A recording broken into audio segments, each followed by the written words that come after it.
So as a massive fan of Invincible, it was just so cool to continue to delve deeper into this world. But if I'm being completely honest, I did expect a little bit more from the second part of the second season. And I think a lot of responsibility of that does actually lie on the shoulders of the people that were doing the release strategy for the second season, as I just feel like ultimately it was just not able to be in the public consciousness in the same way, for example, like X-Men 97 is, which I feel like is honestly just killing it every single week because it's just consistently trending on Twitter.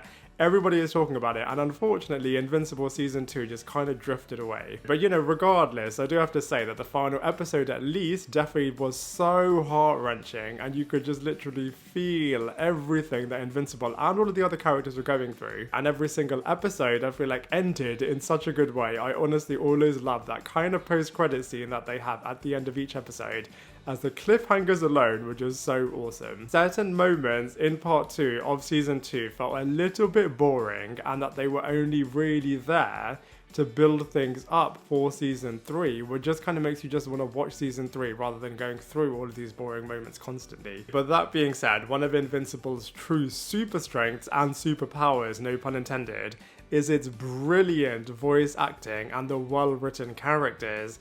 As like I said, you can just feel like you are with them. You can see where they are coming from, why they are doing what they are doing, and it's just so brilliantly voice acted. And equally, all of the characters are just so well written and played out in this series. So let's go through them one by one. So first of course, we have Steve and Yeun, who just does such a good job as Mark Grayson. I just absolutely love his portrayal as Invincible, as he just does such a good job, and you were really with him, especially in that final episode, when you can just feel all of his burning regret over killing Angstrom Levi, that burning cry when he was giving it right at the end. You were just shedding tears with this character, as that performance was just so good by Steve and Yeun. But before that, you could definitely feel very Peter Parker vibes from this character, as he was really struggling with the duality of both Mark Grayson and Invincible, and I just loved it. I feel like both of those aspects of this character were just created and communicated so well on screen. And you can just see that, you know, this character, for example, in that battle with Angstrom Levi, just has been holding back with a lot of the fight so far, but then he is just able to unleash himself when Angstrom Levi is attacking both his mother and of course his brother. And then the Mark Grayson aspect of this character is just so fiercely loyal. So together as a package, honestly, Mark Grayson is just such a brilliant character. Josh Keaton is obviously so infamous now as voicing Spectacular Spider-Man, and he is reprising that role to this time play a little bit of a variant, this time called Agent Spider.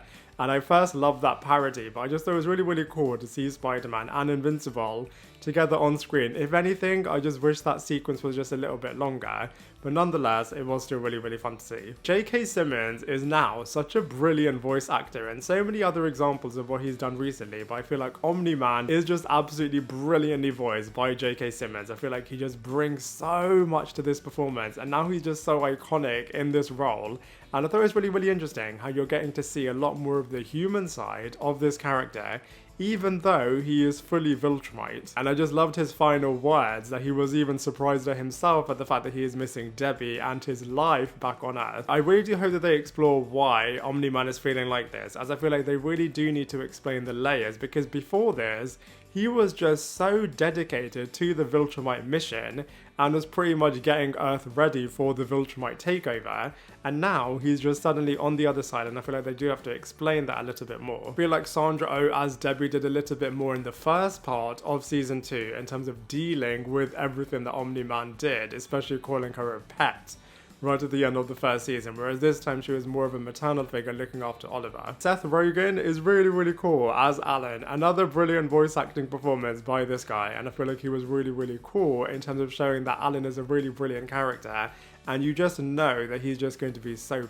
pivotal in the fight against the Viltrumites, especially now that he has become supersized. I love the fact that he is able to speak to people through his mind, and I really like all the friendships that he's developing, especially the one with Invincible. And speaking of Invincible, we also have Alicia, who is also going to become a bigger character for sure with Mark Grayson. And even though she did save all of those people on that cruise ship, they were really making everyone's worst nightmares by going onto a cruise ship come true in terms of it capsizing because of this obviously evil character. I feel like Cecil is really, really cool too. At first, he's of course a bit of a Nick Fury ripoff, with the ability to teleport, but actually this guy has so many layers to him and is always there, just being in the background. In this second part, they also explore the Donald character a lot, as he has unfortunately died on multiple occasions and has chosen to have his memory wiped, but they were actually able to use this so that he is able to save other characters. So I thought this character actually did come full circle in a really cool way. I thought Zazie Beetz brought Amber to life in a really cool way, and I just loved it. She was actually finally able to put herself first, and you can really see things from the human girlfriend slash partner perspective,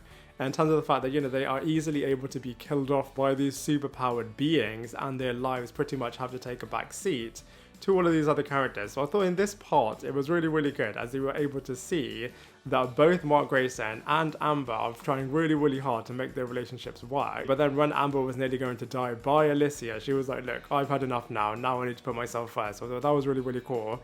And it did remind me a little bit of the Peter Parker Gwen Stacy moment when Invincible was watching over her, and then suddenly disappeared, and then Amber slash Gwen Stacy looks behind them. Atom Eve is also such an awesome character. I feel like her superpower is just unrivaled. She is able to create anything that she wants, and I honestly feel like this character is firstly just super, super, super powerful, but it's also a little bit unfortunate, as this character could do so much more, but I feel like she's taken a little bit of a backseat, which, like I said, is unfortunate, because firstly, the special that we had right at the start, before the second season even came out, was just so good. And also this character, all of her interrelationships potentially with Mark Grayson in the future, could be really, really good. So I'm just so hopeful that they do so much more with her. Rex similarly has the potential to be super, super cool. I mean, the final few episodes with him in particular, you could really see how much of a badass character he is.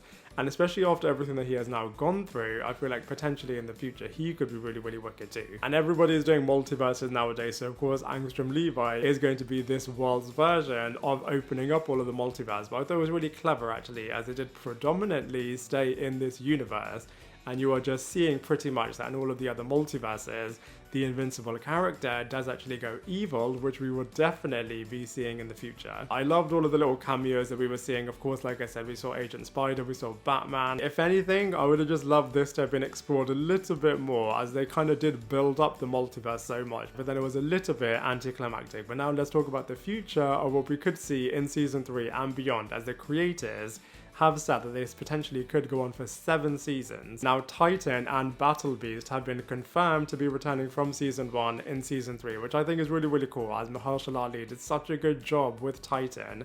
And I love the fact that, you know, he is just such an overlooked character by so many people in that first season, and then he really did come up from the ranks and is now in this leadership position. So is he now going to be the protector of people that are overlooked by society, or is he going to let the power get to his head? I think that's going to be really interesting.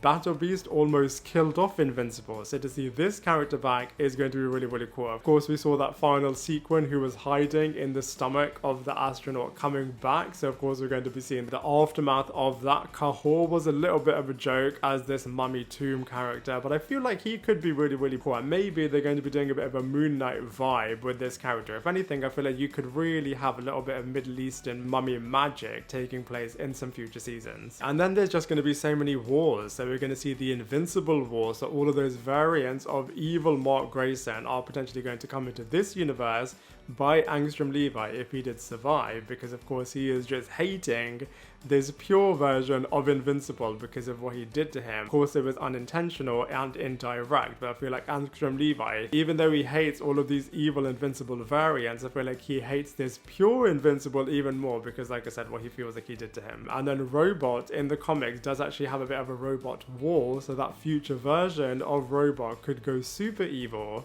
and then create a bit of a robotic apocalypse environment.